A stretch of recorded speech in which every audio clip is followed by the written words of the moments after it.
सपने वो नहीं है जो नींद में आते हैं, सपने तो वो हैं जो नींद आने नहीं देते हैं। इंतजार करने वालों को उतना ही मिलता है जितना कोशिश करने वाले पीछे छोड़ के चले जाते हैं। करता रहे तू इंतजार, बन जा आलसी, कुछ नहीं मिलेगा। नमस्कार, मैं Vivek Bindra, founder and CEO बड़ा बिजनेस.com। खड़ा हो गया हूं रामेश्वरम के उस मल्लाह के बेटे जिसके एक कान में गीता के श्लोक गूंजते थे और दूसरे कान में डार्विन के सिद्धांत। नाव पे तीर्थ यात्रियों को रामेश्वरम के मंदिर लेके जाया करते थे, और जब तीर्थयात्री रामेश्वरम मंदिर की परिक्रमा करते थे उतनी देर बैठ के ये फिजिक्स के सिद्धांत पढ़ा करते थे। बिखरी जुल्फों वाले सिर्फ मेरे या आपके नहीं बल्कि पूरे देश के चहेते डॉक्टर एपीजे अब्दुल कलाम की आज बात करेंगे। एपीजे, ए मतलब अबुल उनके परदादा, पी मतलब पाकिर उनके दादा, जे मतलब जैनुल अब्दीन उनके पिताजी, और अब्दुल कलाम वो उनका खुद का नाम। 11वें राष्ट्रपति, 2002 से 2007 जनवादी राष्ट्रपति, पीपल्स प्रेसिडेंट। एक बार की बात है, कॉन्फ्रेंस में एक अंग्रेज ने पूछा कि अब्दुल कलाम कौन है, एक वाक्य में बताइए। तो वहां बैठे एक बच्चे ने जवाब दिया, he is simple Indian who is inexplicable, यानी कि जिसको एक्सप्लेन ही नहीं कर सकते even with the best of the objectives. यानी कि एडजेक्टिव क्या होता है? वो जो नाउन को समझाता हो। संज्ञा की विशेषता को विशेषण बोलते हैं। दुनिया के सारे विशेषण लगा दो पर उनकी विशेषता को परिभाषित नहीं किया जा सकता। ऐसे थे अब्दुल कलाम। एक बार किसी बच्चे ने उनसे पूछा, सफल होने का क्या मंत्र है? बोले 4 चीजें करनी है, 4 बातें। समझ लो ये वीडियो गेम चेंजर है। 4 बातें। बोला सफल होने के लिए पहले बनाओ बहुत जबरदस्त एम, ग्रेट एम। दूसरा, उस एम के लिए सारी नॉलेज एक्वायर करते जाओ, उसके लिए जो चाहिए नॉलेज एक्वायर कर लो। तीसरा, फिर करो दबा के हार्ड वर्क। और चौथा, परसीवरेंस। हार नहीं माननी है भैया। क्या नहीं माननी? हार नहीं माननी। जीवन को हमेशा ऐसे जियो कि जीवन खत्म होने के बाद भी लोग जिंदगी भर आपको याद रखें, अपनी अपनी जिंदगी तक आपको याद रखें। शुरू से शुरुआत करते हैं। डॉक्टर एपीजे अब्दुल कलाम, 15 अक्टूबर 1931 को उनका जन्म रामेश्वरम के तमिलनाडु में हुआ था। कमजोर आर्थिक स्थिति के एक मुसलमान परिवार में उनका जन्म हुआ। पेशे से उनके पिता नाविक थे, और पिता क्योंकि ज्यादा पढ़े लिखे नहीं थे तो शुरू से उनको काफी तकलीफें आई। एक बार क्लास के अंदर उनका एक दोस्त हुआ करता था जो कि मुख्य पुरोहित को बेटा था, और मुख्य पुरोहित को बेटा जो रामदास शास्त्री अपने इसके साथ में पहली बेंच पे बैठे, मास्टर जी नाराज हो गए। ए मुसलमान लड़का प्रमुख शास्त्री के बेटे के साथ पहली बेंच पे कैसे बैठा? उनको लगा कि थप्पड़ पीछे बैठा दिया, भाग पीछे जाकर के बैठ। अब्दुल कलाम चुपचाप जाके पीछे बैठ गए। और क्या सोचिए, इस घटना पे उन्होंने उस दिन संकल्प लिया, पीछे बैठ के दुनिया बदलूंगा। और पीछे बैठना कोई मायने नहीं रखता, इसलिए वो कहा करते थे देश का सबसे अच्छा दिमाग क्लासरूम की आखिरी बेंच पे भी मिल सकता है। अच्छा, परिवार बहुत बड़ा था, 10 भाई बहन थे। पैसों की कमी तो होनी थी, तो अपने खर्चा निकालने के लिए अखबार बेचना शुरू किया। छोटी उम्र में अखबार क्यों बेचते थे? इनको पता था पैसा तो मिलेगा, लेकिन सारे रास्ते में बेचते वक्त पूरे अखबार को पढ़ जाऊंगा। चलते चलते सारे अखबार को पढ़ जाया करते थे। 8 साल की जब उम्र में थे ना, ये बहुत छोटे थे। इनके गांव से कई किलोमीटर दूर एक मास्टर जी बहुत बढ़िया गणित पढ़ाते थे, और बोले सुबह 4 बजे 1 घंटे की क्लास फ्री है, उसी बच्चे को पढ़ाऊंगा सुबह 4 बजे जो नहा धो के आएगा। अब ये कई किलोमीटर दूर सुबह 3 बजे उठ के तैयार हो के नहा के ठंडे पानी से किसी भी मौसम में, सर्दी हो बारिश हो या तूफान हो, 4 बजे पहुंच जाया करते थे। कलाम जब रात को भी घर में पढ़ते थे तो उनके वहां पे लालटेन होती थी, केरोसिन ऑयल से जलने वाली। 7 से 9 केवल 2 घंटे का तेल था इनके पास में, वो केरोसिन ऑयल, मिट्टी का तेल। लेकिन पिताजी माताजी इनकी जब देखा पढ़ने में इंटरेस्ट है तो उन्होंने अपने लिए अंधेरा रखा और इसके लिए 11 बजे तक किया। मेहनत से कभी डरे नहीं, ईमानदारी से कभी हटे नहीं। छोटा लक्ष्य देखना पाप के समान है, इसलिए हमेशा महान लक्ष्य चुनना होगा। जब 5वीं क्लास में थे, उनके टीचर सुब्रमण्यम अय्यर, श्री शिवा सुब्रमण्यम अय्यर, जो बच्चों को सिखा रहे थे चिड़िया कैसे उड़ती है, उसकी डिटेल की डिटेल, चिड़िया कैसे उड़ती है, चिड़िया कैसे उड़ती है, बच्चों को समझ ही ना आए तो ये उनको वहीं समुद्र के किनारे ले गए और वहां उड़ती हुई चिड़िया दिखाई। और वो लाइव एग्जाम्पल जब दिखाया चिड़िया उड़ती हुई, उसकी डिटेल की डिटेल पंखों की समझाई, तो उनके दिमाग में वहीं से इनका प्रोफेशन शेप हो गया। उनका घर समुद्र के करीब था और इच्छाएं आकाश से आगे थी, वहीं से एरोनॉटिक्स इनको समझ में आया। हाई स्कूल इन्होंने रामनाथपुरम के एक श्वार्ट हायर सेकेंडरी स्कूल में किया। और एक दिन एक बार अपने स्कूल में किसी गलत क्लास में पहुंच गए, और गलत क्लास में जब अंदर घुसे तो टीचर ने इनको चपत लगाई, जब तक तुम्हें यही नहीं समझ में आ रहा कि तुम्हारी क्लास कौन सी है, मैथमेटिक्स की क्लास में तुम गलत क्लास में पहुंच गए तो तुम क्या पढ़ोगे और क्या आगे बढ़ोगे। और वहीं इन्होंने इतनी पढ़ाई करी मैथमेटिक्स में कि 100 में 100 नंबर ले आए। टीचर भी हैरान हो गया, अगर तुम सूर्य की तरह चमकना चाहते हो तो पहले सूर्य की तरह जलना होगा। बचपन से ही आसमान में उड़ने की इच्छा थी, इसीलिए इन्होंने मद्रास के हाईएस्ट कॉलेज, देश का सबसे अच्छा कॉलेज था MIT, Madras institute of technology, वहां एरोनॉटिकल इंजीनियरिंग में दाखिला लिया।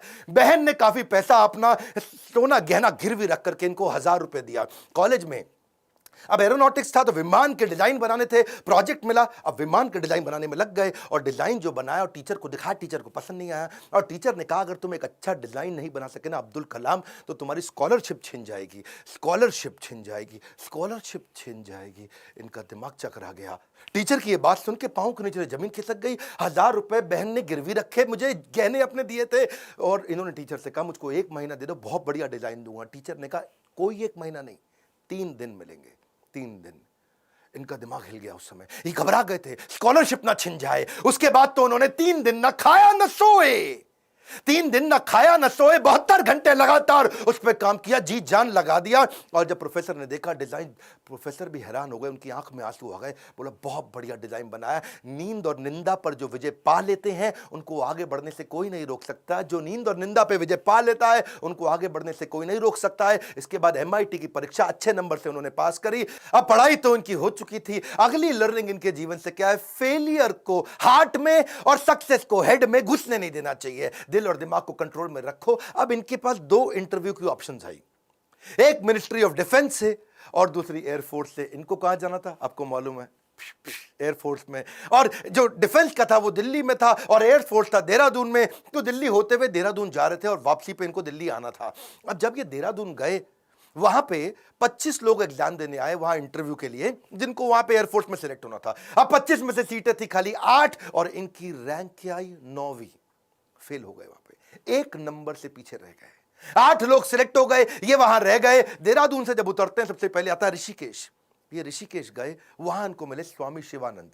स्वामी शिवानंद तो बहुत पॉपुलर है, आज भी ऋषिकेश में उनके कई मठ हैं। तो इन्होंने शिवानंद के जाकर के अपनी तकलीफ बताई। उन्होंने इनको गीता पढ़ने के लिए जब बताया और इनसे कहा कि अगर ख्वाहिश आपके दिलो जान से निकले, पवित्र हो और उसमें शिद्दत हो तो कमाल की एक अजीब सी ताकत होती है उसके अंदर। इसीलिए जो तुमने सोचा है वो होगा, तुम विश्वास से रखो। ये गीता का लर्निंग था। यम यम तम तम, जैसा जैसा वैसा वैसा। यम यम वापी स्मरण भावम, जहां तुम्हारा स्मरण और भाव होगा तुम वैसे पक्का बन जाओगे। कलाम उसके बाद जब दिल्ली लौट के आए अपने गुरु से मिलने के बाद, तो वो मिनिस्ट्री ऑफ डिफेंस की नौकरी बची थी DRDO की। किसको पता था वही DRDO इनके देश को आगे बढ़ाने में सबसे कारगर होगा। ये वहां प्रमोट हुए और किनके साथ? डॉक्टर विक्रम साराभाई की टीम में आ गए। आप चाहते हैं डॉक्टर विक्रम साराभाई पे भी हम वीडियो बनाएं? ये पेट्रियोटिक थे, ऑपर्चुनिस्टिक नहीं थे। अब्दुल कलाम विशेष व्यक्ति थे। 1963 में विक्रम साराभाई की टीम से इनको सिलेक्ट किया गया कि इनको नासा भेजो भैया ट्रेनिंग के लिए। ये 6 महीने की ट्रेनिंग के लिए नासा गए। नासा समझो भैया, नासा, नासा अमेरिका सबसे बड़ी संस्था जिसमें आगे बढ़ना चाहते थे। नासा इनको देख के चौंक गया, बोला यार लड़का बहुत जबरदस्त है। और इनको क्या बोला? भाई तू बहुत चैंपियन है, मेरी बात सुन, तुझको दे रहे अमेरिकन सिटीजनशिप, यहीं रह जा, तनख्वाह देंगे इंडिया के 5 गुना ज्यादा, अमेरिकन सिटीजनशिप, यहीं किसी गोरी से शादी कर, ओए होए जिंदगी में आराम ही आराम। अपनी ऑटोबायोग्राफी, आत्मकथा में इन्होंने बताया कि एक बार के लिए इनके मन में भी विचार आया कि क्या मैं यहां रुकूं या नहीं रुकूं। वो बहुत चुनाव करना कठिन था कि आदर्शों की ओर चला जाए या माला माल होने के अवसर को गले लगाया जाए या पैसों और करियर के लिए इन्होंने सोचा विदेश नहीं जाएंगे, देश सेवा के इस अवसर को नहीं गंवाएंगे। लौट के देश आ गए। डिफिकल्टीज हमेशा आपकी सफलता के रास्ते में आएंगी। अगली कहानी काफी डिफिकल्टीज आई जब इन्होंने शुरुआती टीम साइंटिस्ट की इसरो में ज्वाइन करी। वो क्या कहते हैं, देखो लर्निंग समझना, इन्होंने हमेशा डिफरेंशिएट किया। रियल प्रॉब्लम अलग है, इनकन्वीनियंस अलग है। प्रॉब्लम और इनकन्वीनियंस अलग अलग चीजें होती हैं। अगर आपके घर में भैया आग लग जाए, घर में आग लग गई, धू धू के घर जल रहा है और उसी वक्त आपकी गर्दन भी टूट जाए, हाथ भी टूट जाए, पांव भी टूट जाए, उसको बोलते हैं आप मुसीबत में हैं। बाकी सब कुछ केवल सामान्य असुविधाएं होती हैं। इनके जीवन में इन्होंने असुविधा पे ध्यान नहीं दिया, रियल प्रॉब्लम्स पे ध्यान दिया। असुविधा बहुत आई क्योंकि ये शुरुआती टीम में इसरो की ज्वाइन किए थे। जिंदगी में जितनी बड़ी मुश्किलें होंगी और उन पर अगर आपने काबू पा लिया तो उतना ही बड़ा आपका नाम भी होगा। जब इन्होंने ज्वाइन किया वहां शुरुआती दिनों में तो सेंट मैरीज चर्च था, कुछ नहीं दिया गया, कोई इन्वेस्टमेंट नहीं थी वहां पे। सेंट मैरीज चर्च को इन्होंने अपना ऑफिस बनाना पड़ा इनको। वहां सारे साइंटिस्ट इंजीनियर जो नासा से ट्रेन होकर आए थे वो चर्च में बैठ के ऑफिस में बैठे और बीच पे उन्होंने समुद्र के किनारे अपना रॉकेट का लॉन्च पैड बनाया और जो अस्तबल होता है या बल्कि कैटल शेड जो गौशाला होती है वहां की लेबोरेटरी बन गई। बिशप जो चर्च के फादर थे उनके घर को इन्होंने अपना वर्कशॉप बनाया। साइकिल पे और बुल्लक कार्ट समझते हैं, बैलगाड़ी है जी, धीरे धीरे चक्का चलता या खुद ही साइकिल पे रॉकेट रख रख के ले जा रहे थे। रॉकेट के छोटे छोटे पार्ट वाटर सैटेलाइट, आज भी फोटोग्राफ्स हैं। सारी डिफिकल्टीज के बीच में इन्होंने पहला साउंडिंग रॉकेट 1963 में लॉन्च किया था। ये इतना मशगूल हो गए भैया काम में, इतना मशगूल हो गए, इनकी सगाई फिक्स हो गई थी।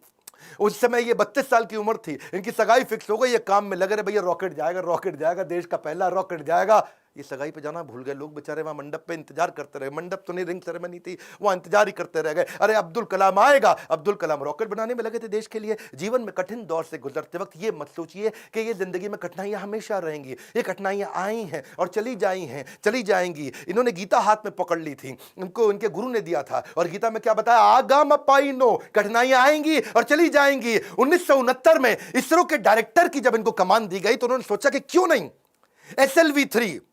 SLV-3 क्या होता है? ये एक होता है सैटेलाइट लॉन्च व्हीकल, यानी कि कभी सैटेलाइट को भेजते हैं तो उसका एक लॉन्च व्हीकल चाहिए होता है। एक होती है गोली ठा और एक होती है गोली के लिए बंदूक जिससे गोली निकलती है, तो एक लॉन्च व्हीकल होता है जिससे सैटेलाइट को भेजते हैं और जो अपने ऑर्बिट में जाके सेट होता है। तो जब इनके पास पैसा नहीं था वहां पे, इन्होंने क्या कहा कि भैया SLV-3 के लिए काम करूंगा और PSLV के लिए काम करूंगा। SLV-3 में 1 रुपया लगेगा, PSLV में 1 रुपया लगेगा, तो दोनों मिला के 2 रुपया लग जाएगा। तो ऐसा करते दोनों को एक साथ करने का जुगाड़ करता हूं, 1 रुपये 20 पैसे में कर दूंगा, 80 पैसा बच जाएगा। तक थोड़े कम खर्चे के अंदर दोनों प्रोजेक्ट पूरे कर दिए। इसके लिए उन्होंने सरकार से फंड मांगा। इंदिरा गांधी ने बोला फंड नहीं है, पब्लिकली मना कर दिया, प्राइवेटली थोड़ा सा फंड इनको दिया, और थोड़ा सा फंड मिलने के बाद ये जी जान से अपने प्रोजेक्ट पर लग गए। अब अब्दुल कलाम है भैया, 18 घंटे रोज काम करते थे, साल के 365 दिन, लीप ईयर में 366 दिन भी काम करते थे। 1969 से 1989 तक 10 साल इन्होंने अपना जी जान से मेहनत किया। केवल 2 बार छुट्टी ली, एक बार पिता के देहांत पे, एक बार माता के देहांत पे। बाकी दिन कोई सैटरडे संडे नहीं, 15 अगस्त 26 जनवरी नहीं।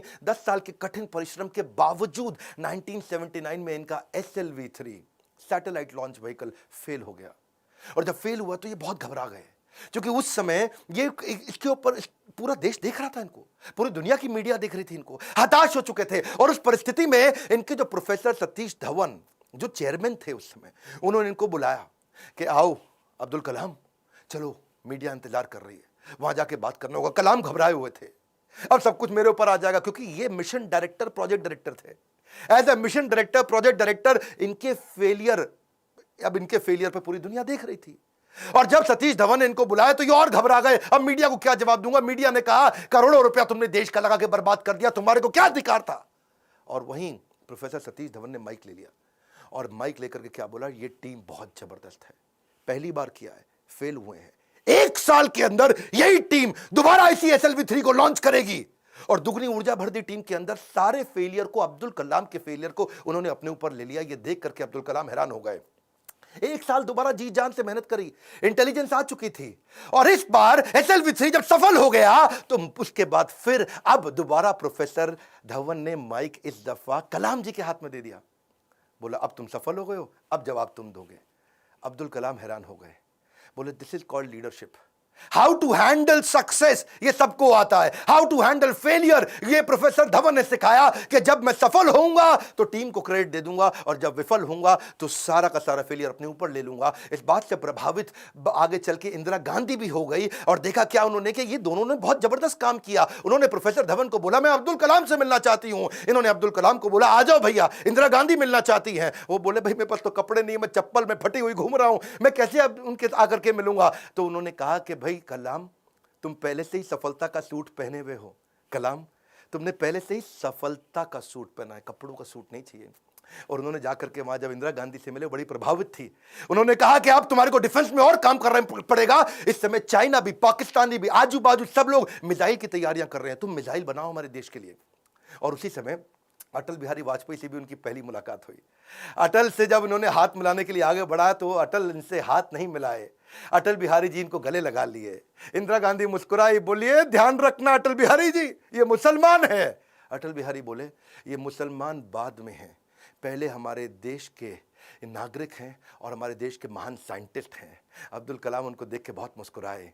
सफलता पे सफलता मिल रही थी, उसका उन्हें इनाम भी मिल रहा था। 1981 में पद्म भूषण अवार्ड दिया, 82 में DRDO का डायरेक्टर बना दिया। डिफेंस की ऑर्गेनाइजेशन DRDO उसके मुख्य पद पे आ चुके थे, पर मन से वो खुश नहीं थे, मन से खुश नहीं थे, क्योंकि जानते थे कि चाइना और पाकिस्तान मिसाइल पे मिसाइल बना रहा है और उन्हें देश की सुरक्षा खतरे में नजर आ रही थी।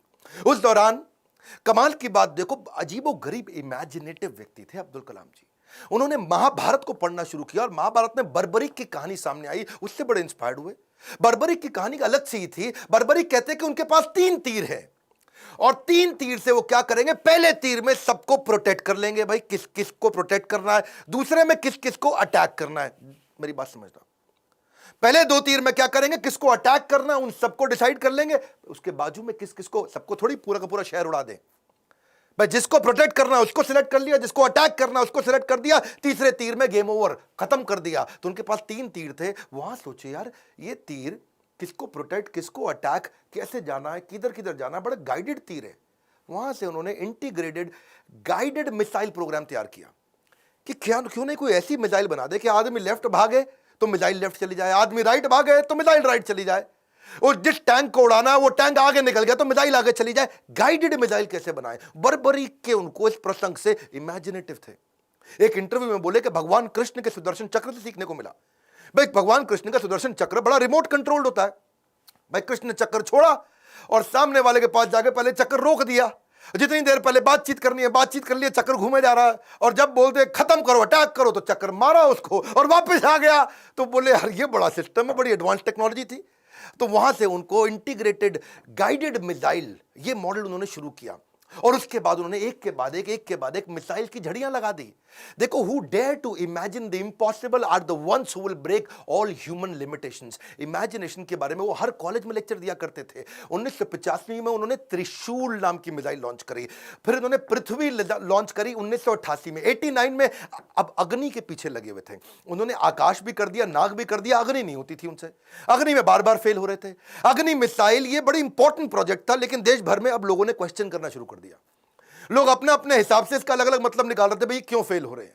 अमूल ने तो वहां पे एक एड लगा दी, और अमूल कहता है जी अग्नि मिसाइल के अंदर तुम्हारा पेट्रोल कम पड़ जाता तो अमूल का बटर डाल लो।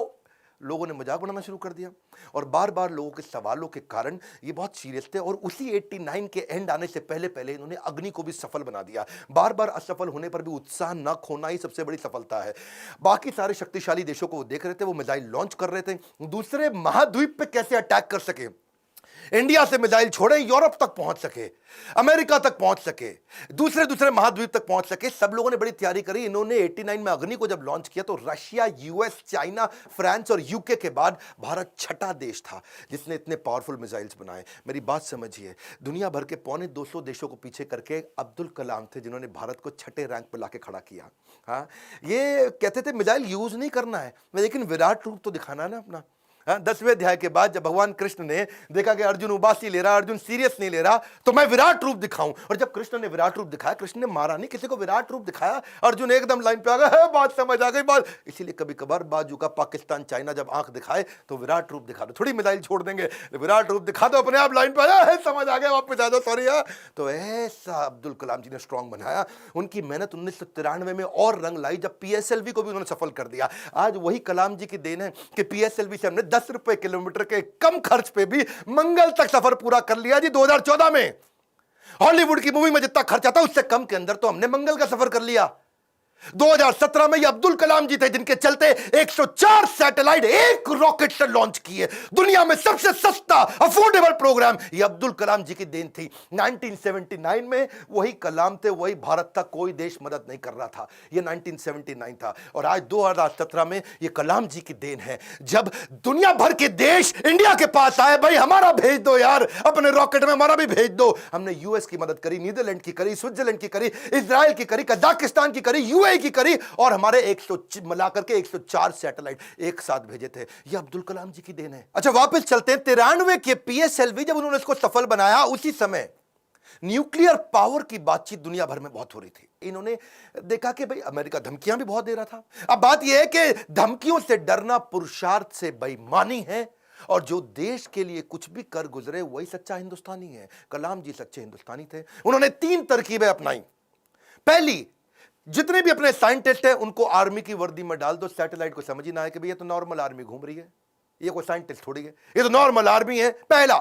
दूसरा, जब भी ये कोई काम करेंगे उसी समय के बीच में करेंगे जब एक सैटेलाइट जाएगा और दूसरा आने वाला, उसके बीच में कर लेंगे। एक आएगा एक जाएगा, उसके बीच में कर लेंगे। एक आएगा एक जाएगा, उसके बीच में कर लेंगे।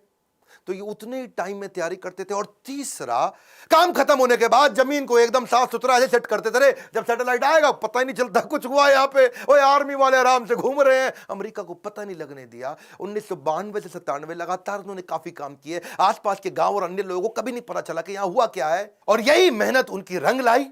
1998 में भारत ने ऑपरेशन शक्ति के नाम से परमाणु परीक्षण कर दिया, चुपचाप कर दिया। आज इन्हीं प्रयासों से भारत परमाणु समृद्ध बन पाया है। 5 देश थे उस समय में, फ्रांस था, यूएस था, रशिया, यूके और चाइना। ये 5 देश थे। हमें किसी से दिक्कत नहीं थी, हमें चाइना से दिक्कत थी, क्योंकि चाइना चुपचाप उस समय पाकिस्तान को भी परमाणु शक्ति दे रहा था। वो तो आपको पता ही है जी, है वो तो उसका नाजायज, मैं जरा नहीं बोलूंगा। तो उसके चक्कर में, पाकिस्तान और चाइना के चक्कर में यहां इंडिया ने काम पूरा कर दिया। उनके लगातार प्रयासों के चलते 1997 के अंदर उनको भारत रत्न दिया गया। 41 साल तक उन्होंने भारत की सेवा करी। 1999 में वो रिटायर हुए। उन दिनों वाजपेयी जी एक्शन में चल रहे थे इधर, यहां ये रिटायर हुए, वाजपेयी जी एक्शन में। उन्होंने फोन मिला दिया, ओ हाँ भी कलाम जी, बात सुनो यार, अपना मंत्रिमंडल हम बना रहे हैं, तुम्हारे को हम मिनिस्ट्री देना चाहते हैं, आ जाओ यार। तुम बुद्धिमान आदमी हो, विजनरी लीडर थे। वाजपेयी जी अपने आप में विजनरी थे। बोले अब्दुल कलाम को लूंगा तो बहुत अच्छा रहेगा, माइनॉरिटी भी हमारे साथ जुड़ेगी, बुद्धिमत्ता भी मिलेगी, इंटेलिजेंस भी बिल्ड होगा। अब्दुल कलाम जी को कन्विंस करने में लगे। कलाम जी बोले 1 दिन बाद बताऊंगा जी। 1 दिन बाद कलाम जी ने फोन कर दिया कि जी मैं अस्वीकार करना चाहता हूं, और मिल करके फिर जाके बोला कि मुझको एक नई पीढ़ी तैयार करनी है जो भारत को विश्व गुरु बना सके। एक नई पीढ़ी तैयार करने के लिए मैं कॉलेजेस में पढ़ाना चाहता हूं। अपनी टीचिंग के प्रोफेशन के लिए अन्नामलाई यूनिवर्सिटी तमिलनाडु साउथ वापस चले गए। अगली बार यहां तो सब ठीक हो गया। अब जब राष्ट्रपति बनने का समय आया 2002 में, कई लोगों का नाम आया, बहुत सी चीजें आगे पीछे हुई, और उन्हीं दिनों जब वो नाम आया तो फिर से यहां घंटी बजते रही इनके ऑफिस के अंदर, कलाम जी के। और जब ऑफिस में घंटी बजती रही, किसी को नहीं पता चला, तो किसी ने, इनके वाइस चांसलर ने इनके यूनिवर्सिटी में जाके भाग के कलाम जी को बोला, अरे कलाम जी आपके यहां प्रधानमंत्री जी का फोन आ रहा है बार बार। कलाम जी गए, उन्होंने फोन उठाया, तो नमस्कार, बातचीत शुरू हुई। तो वाजपेयी जी ने कहा, देखिए एक रिक्वेस्ट करूंगा, अब मना नहीं करना, पिछली बार आपने मना किया था, अब नहीं करना। तो कलाम जी ने पूछा, कहिए क्या रिक्वेस्ट है।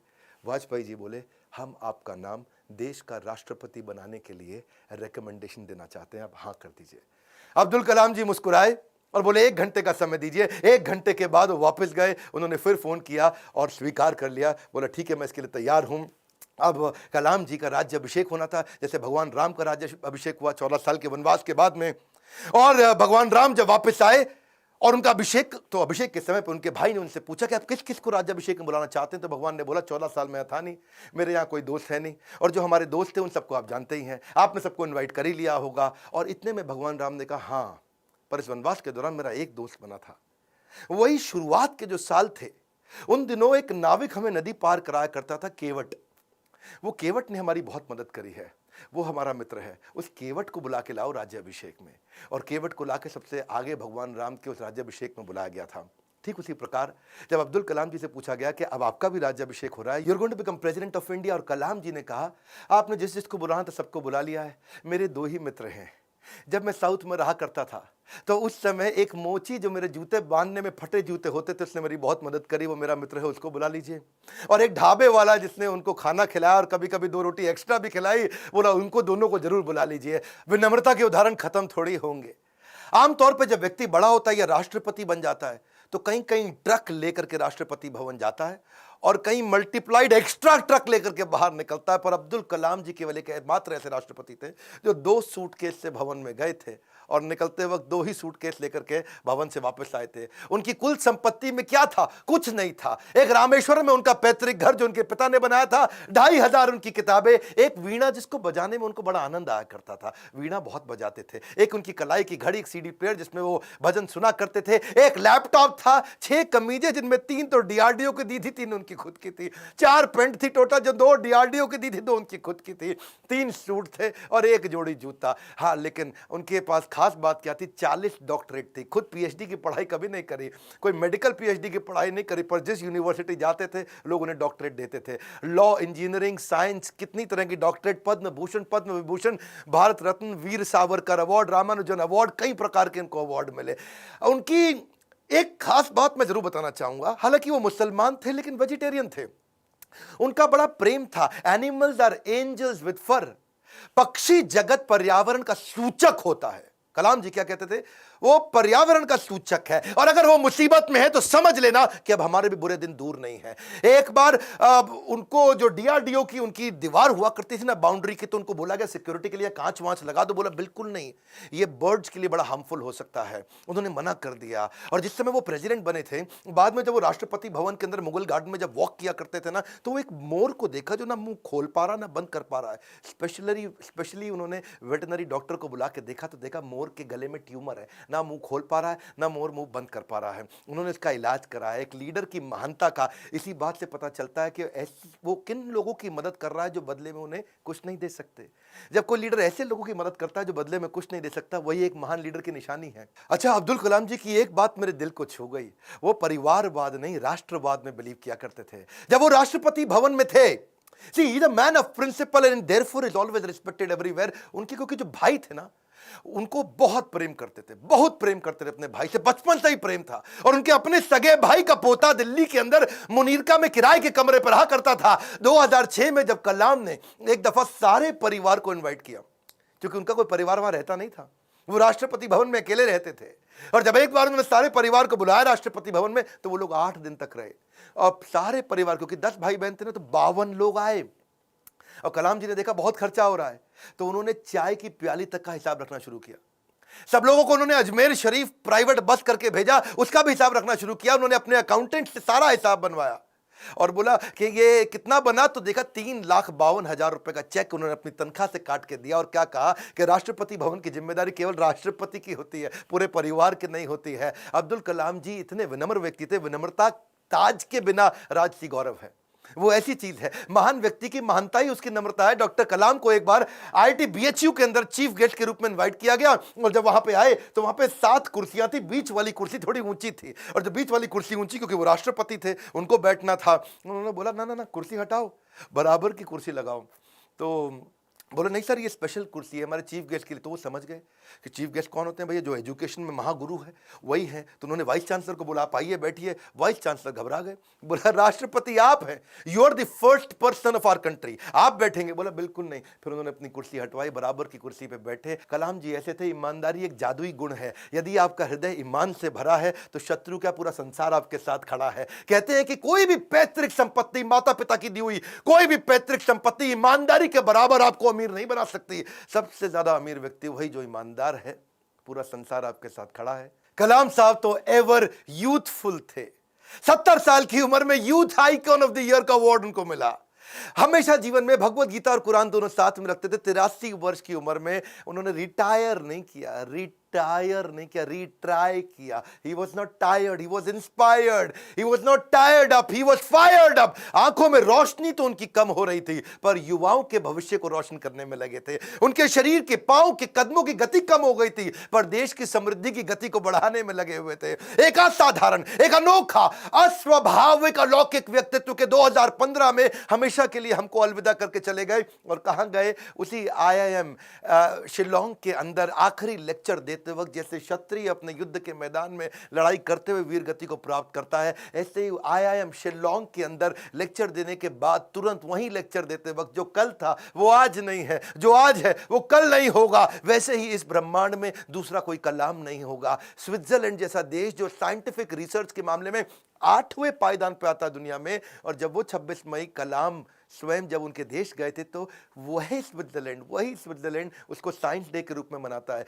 यूएन उनके जन्मदिन को यूएनओ कहता है कि इसको हम वर्ल्ड स्टूडेंट डे के रूप में मनाते हैं। बन जाती है परिभाषा भारत के सम्मान की जब जब बात होती है श्री APJ अब्दुल कलाम की। अब्दुल कलाम जी रेस्ट इन पीस नहीं है, बट रेस्ट इन मी है। अब्दुल कलाम जी आप लौट गए, आप कैसे आएंगे? अगर आप नहीं आएंगे तो आपके शिक्षा के रूप में तो आप हमारे साथ हैं। आज बड़ा बिजनेस भी, इतने सारे बिलियनियर प्रोफेसर हैं, आप हमारे प्रोफेसर नहीं है, लेकिन आपकी शिक्षाओं को हमने प्रोफेसर बनाया है। आज बिलियनियर प्रोफेसर के साथ अफोर्डेबल तरीके से सबको सिखा रहे हैं। आज कलाम साहब भी अगर हमारे प्रोफेसर होते तो कितनी ताकत बढ़ जाती, पर उनकी लर्निंग को तो प्रोफेसर बना सकते हैं। एक ऐसा व्यक्ति जो मिट्टी के तेल में पढ़ करके जीवन बिताया, जिसने हाथ में फिजिक्स की किताब जिसने दिन रात पढ़ाई करी, अखबार बेचते बेचते पढ़ना सीखा। और हाँ, 23 जनवरी को सुभाष चंद्र बोस जी का जन्मदिन है। क्या आप उनके बारे में वीडियो देखना चाहते हैं? कमेंट बॉक्स में बताइए। सरदार पटेल के विषय में वीडियो देखना चाहते हैं? कमेंट बॉक्स में बताइए। शेयर करिएगा इस वीडियो को। वो क्या है, गाली देता है ना कि कोई मिनाटी खूब गाली देके मिलियन सब्सक्राइबर बनाता है, बच्चों को लगता है कूल है।